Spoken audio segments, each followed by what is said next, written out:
Okay, so isipan natin yung vlog, lunch break natin. So, samantalayin na natin pagkakataon habang minom tayo ng watermelon dito sa Starbucks. Sarap naman.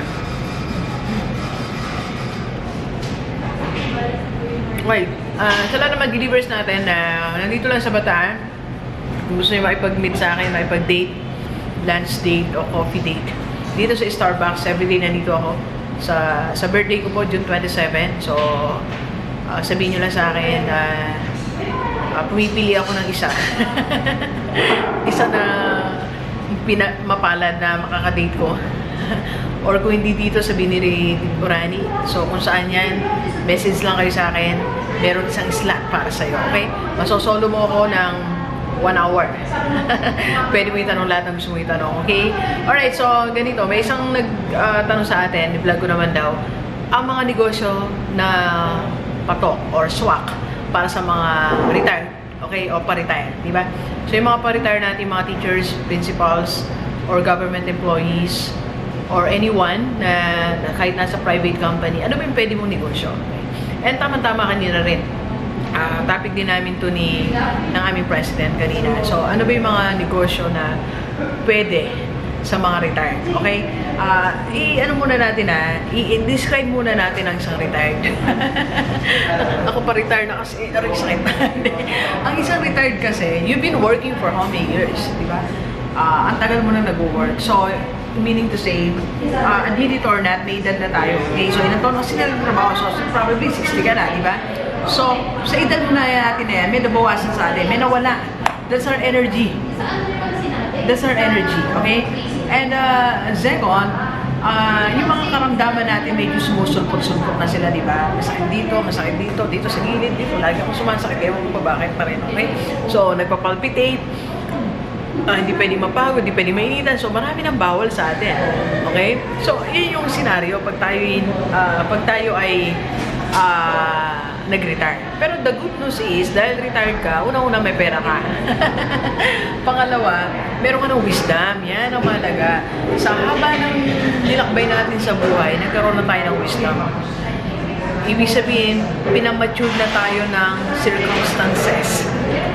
Nag-mature na tayo because of our work and probably because of our experiences and because of our age. Diba? So, kaya tayo nagmamature. So, ayun ang magandang, yun ang edge natin. Okay? Yun yung advantage natin. Okay? So, let's maximize that. And let's consider yung weaknesses natin that time. So, pag nag-tap ka ng negosyo mo, i-consider mo yung dalawang yun. Ito yung strength mo, ito na yung situation mo na medyo weakness mo siya ng konti or hindi, may problem na tayo. Again, health and age. Diba? Yan na yan, energy. So, ito ka na, may pera, and you are full of wisdom. Yun yun. Okay, balansihin natin. So, saan natin dapat dalhin yung dalawang bagay na yan?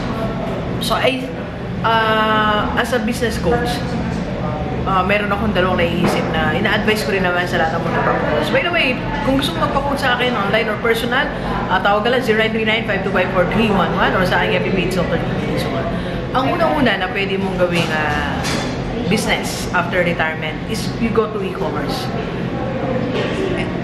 Pag sinabi mo sa akin ngayon na, Doc, hindi ako technical na tao, may hirapan ako.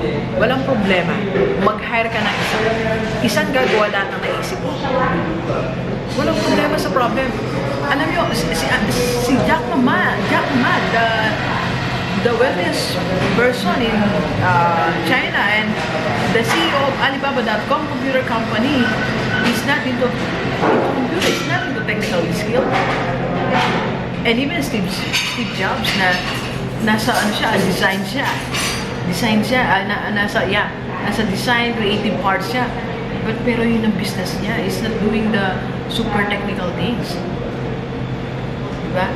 When I launched my businesses, okay, wala akong technical skill. YouTube channel, my e-commerce business, hindi ko alam. I'm not doing my website, I'm not doing everything. I'm not doing that. Ang ginagawa ko lang, may idea ako, nag-hire ako ng tao. So, kung meron kang idea, paupuin mo siyang tao, i-date mo siya lunch break, sabihin mo lang sa kanya ng idea mo about e-commerce business. Then, he or she will do the technical part. Right? Magbabayad ka lang. Eto, okay, bakit ganon? Bakit e-commerce? Kasi sa e-commerce, hindi ka mapapagod. Di ba sinabi ko na nga sa'yo, hindi ka na bata. Hindi na tayo bata pag nag-retire tayo. Ilang taon na tayo nung pag nag-retire tayo? Hindi na tayo bata. Di ba? So, wala na tayo energy to monitor 100 employees. Wala ka na energy to train, to guide the 200 employees. Sabi nga kanina ng president namin, ay, ano na, masyado na siyang, huwag masyadong maraming manpower pag business ka ng ganyang edad. Diba? So, yung e-commerce business, internet lang, nandun ka lang. Diba? Chine-check mo lang. Paturo ka how to check your website. You can do dropshipping, you can do online selling, you can do your social media management agency. Marami kang pwedeng gawin sa e-commerce. Okay? You just have to explore. Explore mo lang. Okay? Second, na business na pwede mong gawin pag retire ka na, sa mga teachers, principal, sa lahat. You can have your own office, or you can have your own home office. Okay? Simplihan mo na lang. Ano ba? Pwede kang nasa bahay lang. Huwag na yung marami pa siyang procedures and everything. So, kung ikaw ay principal, edi maglagay ka ng tutorial center. Diba? I-connect mo na lang doon sa previous work. Diba? Kung ikaw ay, you are into music, so bigla ka nag-retired ka na, di maglagay ka ng studio. Diba? So, or maglagay ka ng consultancy firm. Diba? Maging consultant ka, maging coach ka. Sa lahat ng gusto maging coach, message mo ako. Meron tayong module for that. I can teach you. O maging speaker ka. Gumawa ka ng, like my GDS corporate training. Di ba? So, usually like that, you're just providing services, you provide services, okay, na related sa ginagawa mo ngayon. O di ba? Less effort. Ay! You see, it's a small word. I told you. Oh, by the way, ito pala. Buti nandito ka na. Ang bago member ng GDS Corporate Training Hacking Change Project na aking YouTube channel. Ano na tayo? 100K na. 100K na. Yes. Nakita ko po sa post yung congrats. Oh, thank you very much. So, magiging part ka na niyan. Yes. Kailan tayo sa June 24? June 24. Sige po. 8 a.m. Yeah. Wala namang problema dyan. Thank you, ha. Sino kasama mo? I'm waiting for Abby. Abanes? Yes po. Okay. Wala pa. Sige, sige. Sige mo. Mamaya, mag-picture tayo Popost kita. Okay lang? Ipapakilala ko sa buong mundo na ikaw na yung aking Okay? Sige, sige. Wala pa kasi. Okay. Alright, so yun yung natin. Yun yung wala tayo nun. Pangalawang pwede mo maging trabaho. Maging negosyo, provide services. Okay? Number 3, sa lahat ng mga retired, anong pwede mong business? It's just yung franchise. Yung mga simple lang ang mga strategy. Simple lang management. Like, sabi ko nga, you go to you try mo mag-franchise ng mga remittances. Diba? So like, I think, M. Luwilier, nagpapafranchise niya. If I'm not mistaken, correct me po. Kasi may nagbanggit lang sa akin isang kino-coach ko. Ano pa ba? Express Pay, meron akong na interview na dahil silang OFW, mag-asawa sila, nag-franchise sila ng Express Pay. So, iba't iba pa. Mga remittances na madali lang, di ba? Isa lang ang iyong tauhan, di ba? So, mag-franchise ka kaya ng let's say, water refilling station, di ba?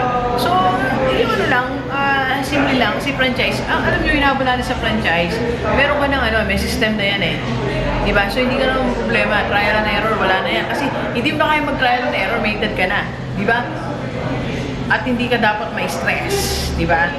Huwag sobrang may stress, kasi, hindi pwede na i-stress ka, okay? Kasi may edad ka na, high blood ka lang, di ba? So, hindi pwede yun, okay? So, pang-apat na pwede mong gawin, again. So, yun, pang-apat na pwede mong gawin na negosyo is, pwede kang makipag-business partner na ang role mo lang is, magbigay ng pera. And second is, magbigay ng pera or, you provide leadership, di ba? You provide wisdom, sabi ko nga, di ba? Alam nyo, isang mahalaga sa ingredient ng isang negosyo, wisdom din Minsan, binabaliwala natin yan, pero ayan yung ano eh, yun yung kailangan natin, na magkaroon tayo ng wisdom kasi mga decisions na gagawin natin sa buhay. Okay? Alright, so kung ikaw ay retired, so ayan ang pwede mong pagpilian, e-commerce business, you provide services, mag-franchise, and business partnership, at marami pang iba, okay? So, depende yan sa iyong current situation, health condition, and everything, okay? So, kung gusto mo magpa-coach sa akin, message mo lang ako, yan, kontakin mo ako, I'm doing personal and online coaching. And ulitin natin, July 6, nasa ano tayo nabanggit ko na, July 6, nasa Robinsons, Pampanga tayo for seminar sa laundry business. So, I'll be with Ma'am Joyce and Sir Gigi. Tuturuan nila tayo paano mag-umulad ang isang laundry business, okay? And kasi sila may mahulad na laundry business, kaya natin sila kinuha na ipag-partner tayo sa kanila. Okay? Alright, and again, salamat sa lahat ng mga subscribers ko. We reached the silver button, 100,000 subscribers 3 days ago. So maraming salamat sa lahat ng Gigibers natin. Okay? Alright, so thank you very much, Gigibers. And please share this video sa lahat ng kaibigan natin, kahit OFW o dito sa Pilipinas, at sa lahat ng magre-retire para sama-sama tayo mabago at mula natin buhay. Alright, so thank you very much, Gigibers. Enjoy the rest of the day, and let's go, let's go.